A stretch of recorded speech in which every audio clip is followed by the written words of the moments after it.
안녕하세요. 처음 인사드립니다. 저는 50대 중반 여자입니다. 간단히 소개들을 먼저 하시길래 저도 제 소개를 해보자면 저는 나이가 나이인지라 벌써 딸아들 자식들 다 대학 졸업시키고 이제 손 좀 한번 돌린 후 살맛이 나는 여자예요. 막내까지 재작년에 취업을 했고 달달이 애들이 10만 원씩 가끔 20만 원씩 넣어주는 월급으로 소소한 재미를 느껴가며 사는 주부입니다. 남편도 회사를 은퇴했고 지금은 저랑 같이 집에서 하루 종일 코로나 때문에 못 나간다고 붙어 살면서 젊은 적 돈 버느라 못 해봤던 취미들을 해보면서 살고 있어요. 그래봤자 집에서 커피 한번 내려보고 처음으로 미니 오븐이란 걸 들여서 집에서 빵을 굽는 게 전부지만 말입니다. 소소한 것이 주는 행복이 너무 좋아서 나이가 들어 슬펐지만 기분만큼은 전혀 우울하지 않은 그런 인생이라 생각했습니다. 그런데 참 이놈의 동서만 생각을 하면 제가 꾸준히 정기적으로 속이 뒤집히네요. 아무리 생각 안 하고 살려고 해도 잊을만 하면 제 속에 연병을 떨어주는 동서 때문에 커피 한 잔을 마셔도 이게 커피를 마시는 건지 까나리 액젓을 마시는 건지 모르겠고 그렇게 한참 또 소가리를 하면서 지내다가 자식들 보면서 원산복구가 됩니다. 이 나이에 참 친구 관계에서 속 끓이는 것 마냥 마음이 좋지 않네요. 저희 동서는 저보다 3살이 적습니다. 지금은 같이 50주를 맞이해서 나이 들어가는 처지인데 참 결혼을 할 적부터 부리던 버릇을 고쳐낼 생각을 못하네요. 처음 동서가 시집 오던 날 전 정말 기뻤어요. 무뚝뚝하셨던 시부모님 옆에서 말 한 번 더 나눠보면서 대화를 나도 동서가 생겼다는 사실에 친구를 소개받는 것만큼 기뻤습니다. 저희 남편이나 도련님이나 둘 다 서울 타지에서 일을 하고 있는 사람들인지라 시댁을 자주 찾아뵐 수가 없었고 그래서 결혼하기 전에 도련님이 한번 저희 집에 찾아와서 소개를 해줬고 그 이후 반년 정도가 지나서 결혼식장에서 다시 마주하게 되었죠. 그 사이 결혼 준비를 하기 바쁠 것 같아서 저까지 연락을 하면 정신이 없을까봐 따로 연락을 하진 않았었고 그렇게 결혼식에서 만난 동서를 전 누구보다 축하를 해줬어요. 참 곱기도 고왔고 들어보니 서울에서 대학을 나오고 직장까지 다닌다고 하더라고요. 멋진 동서를 두게 돼서 남편이랑도 도련님이 장가를 참 잘 가셨다며 뒤에서 많이 기뻐했습니다. 그런데 결혼하고 나서 처음으로 진득히 대화를 하게 된 동서는 생각보다 제가 기대했던 사람의 모습과는 달랐습니다. 그때가 설날이었던 것 같은데 설을 시댁에서 처음 지내는 동서가 많이 긴장을 할 것 같아서 제가 옆에서 동서, 몸 피곤하면 언제든 말하고 무리해서 절대로 일하지 마? 라고 말을 했었는데 저한테 그러더라고요.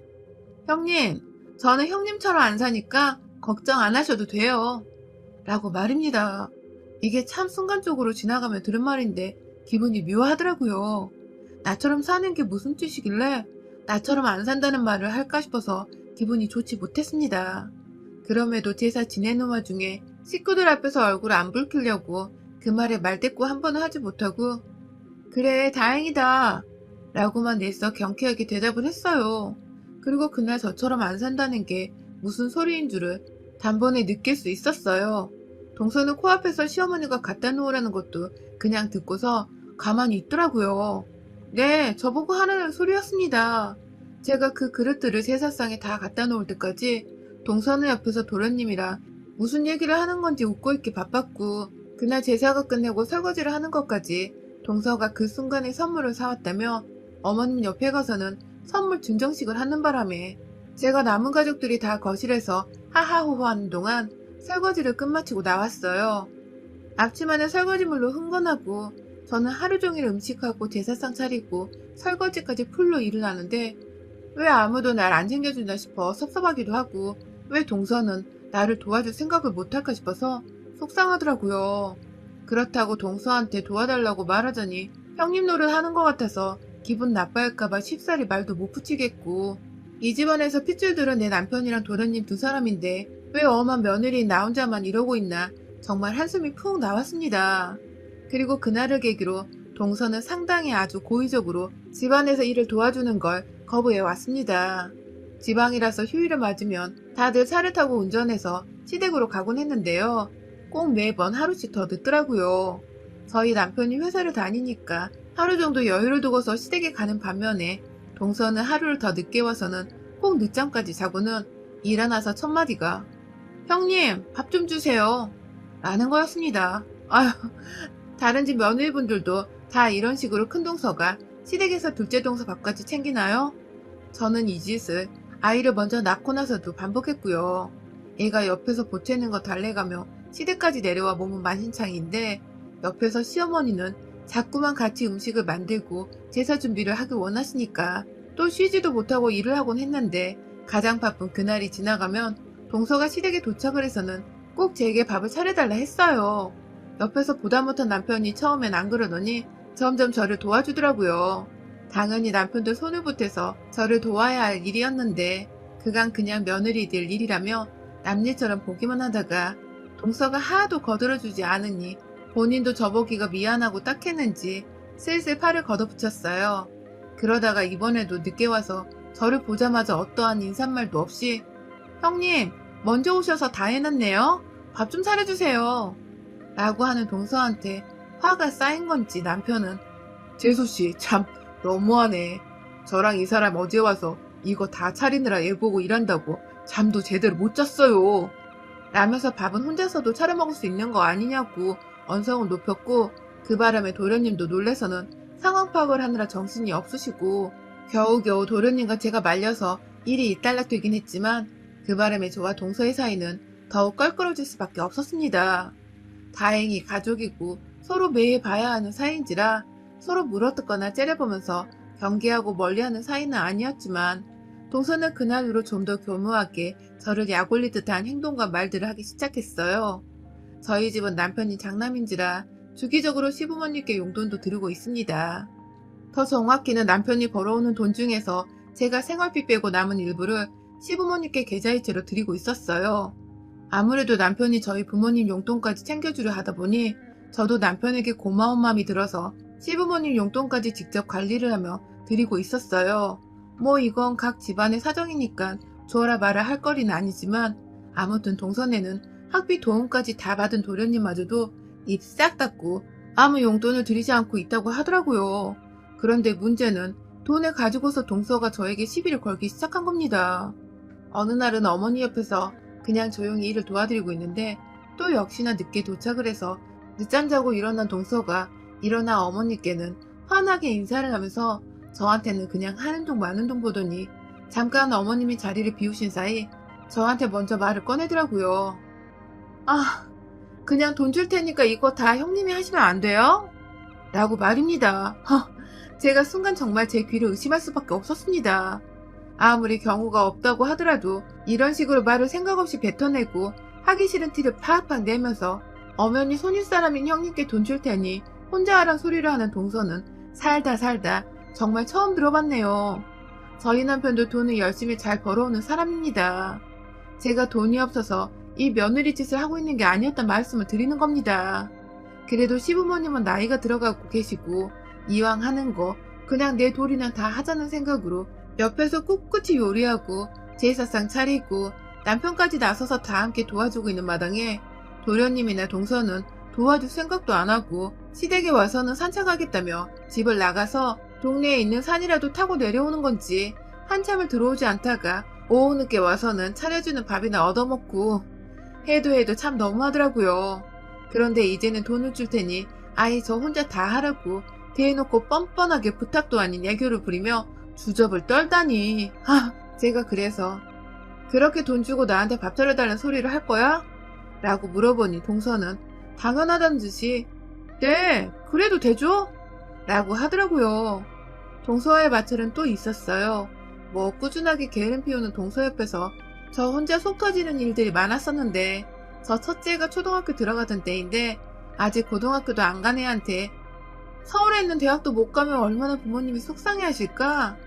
라면서 8살짜리 애 앞에서 한숨을 푹 쉬더라고요. 정말 기가 막혀서 그 후로도 몇 번이고 애 앞에서 자기는 서울에 있는 대학을 나와서 좋은 직장을 다니고 그래서 결혼을 하고도 집안일을 안 하는 편이라고 시집 가서도 시집살이로 고생할 일 없으니 무조건 대학은 좋은 대학을 나오라며 저희 딸애가 중학교로 가고 고등학교로 가고 결국 서울 안에 있는 대학을 지나가는 와중에도 학벌 소리를 해댔습니다. 급기야 저희 딸이 동서가 나온 대학보다 입결 점수가 좀 낮은 서울 안의 대학이었는데요. 합격해서 이제 좀 휴식을 취해보려는 애한테 성인이 되어 축하한다며 선물 하나, 따뜻한 말 한마디는 못해준 망정. 그 대학은 아직도 안 없어졌어? 거기 가서도 뭐 하려고?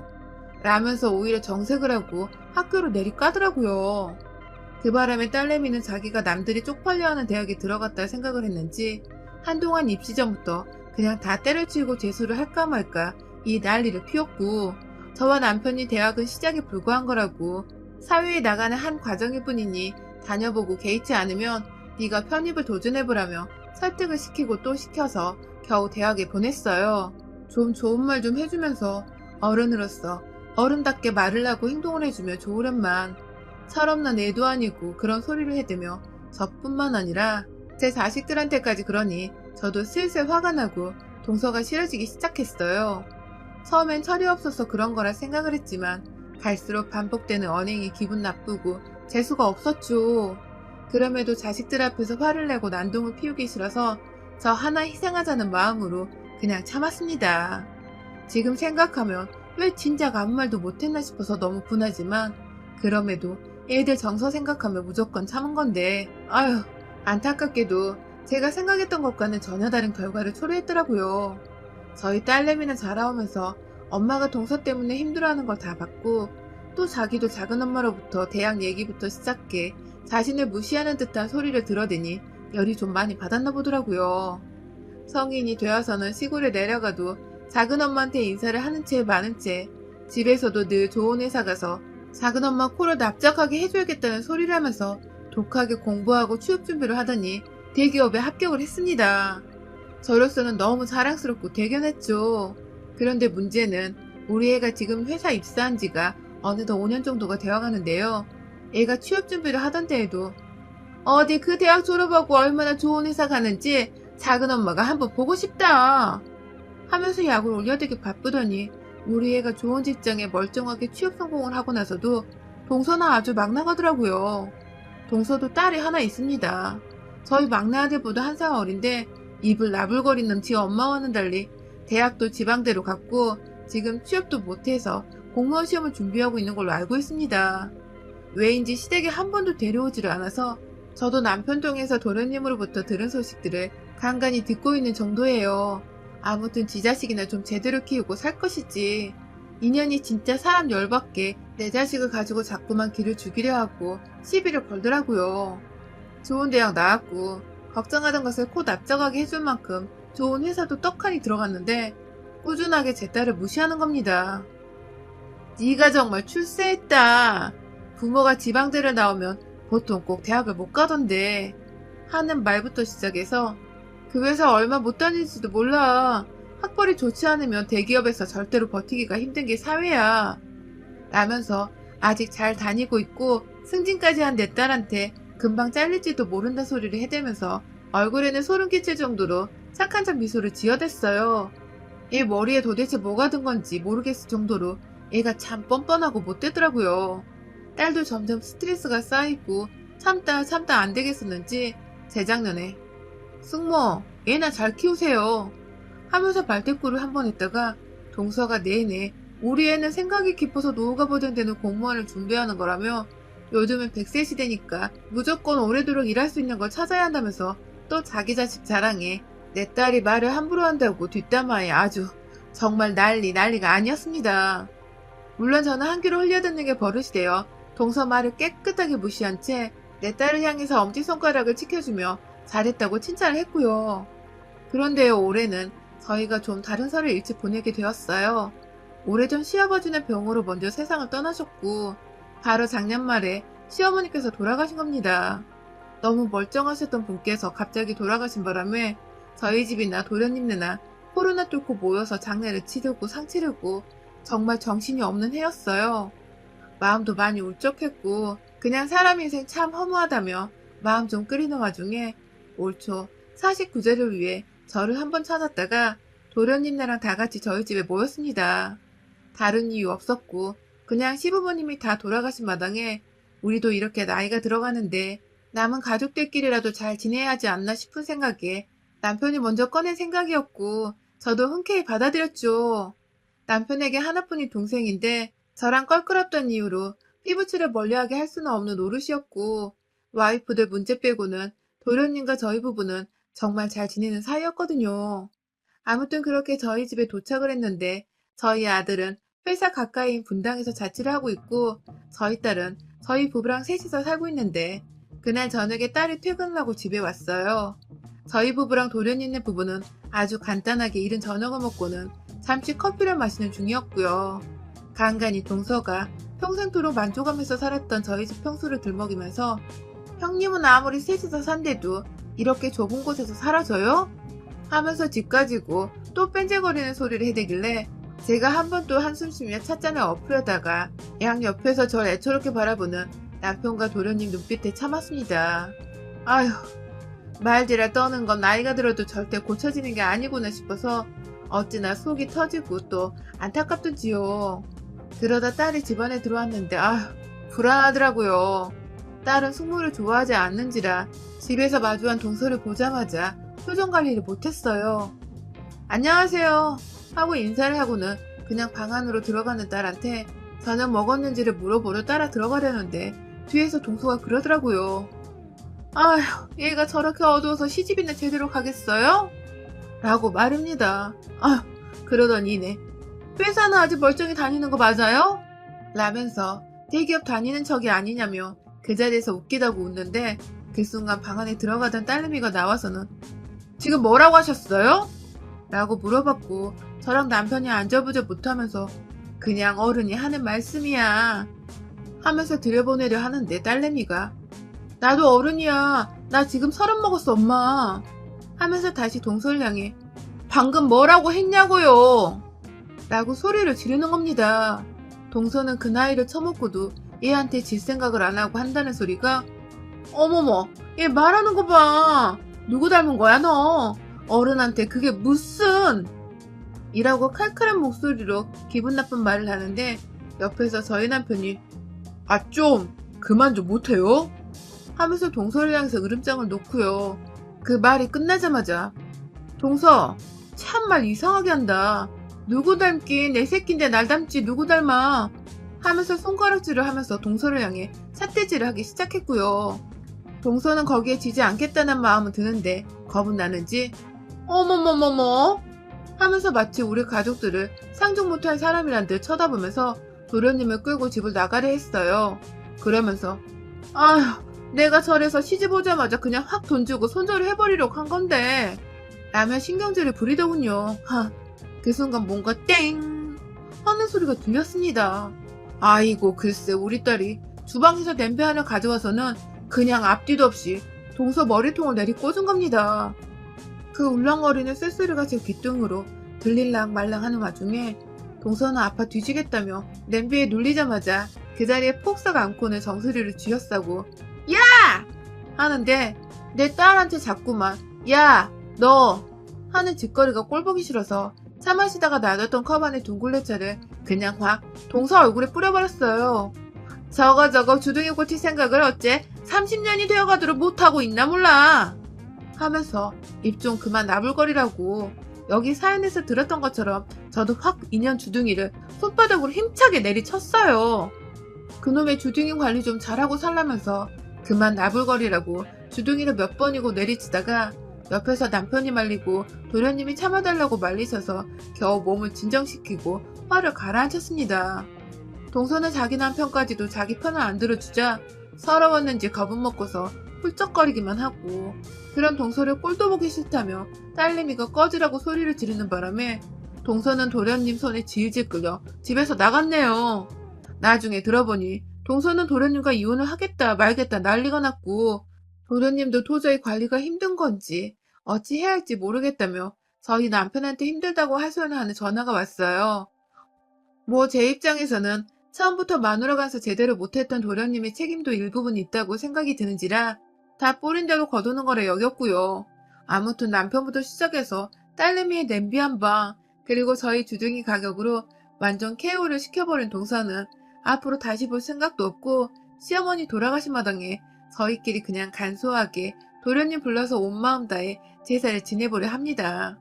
어찌되었든 자손들이 정성스레 마음 써주는 걸 조사님들도 가장 바라는 것일 테니까요. 진작에 주둥이 나불거릴 때 그 입을 꿰매버리겠다고 쳐줬어야 했던 건데. 아휴, 왜 이제와 이지랄을 떨었는지 다소 아쉽긴 하지만 그간 결혼 생활하며 동서한테 쌓였던 화들을 한 번에 씻어낼 수 있었던 연초의 깜짝 이벤트였네요. 앞으로는 매해 온전히 가족들과 평온한 마음으로 명절을 지내볼 수 있을 것 같아 벌써 설이 기대가 됩니다. 나이 50줄에 손으로 사람을 칠 줄은 몰랐는데 막상 얄미운 년 하나 때려보고 나니 속이 너무 시원하네요. 여러분의 생각은 댓글로 남겨주세요. 오늘도 시청해주셔서 정말 감사합니다.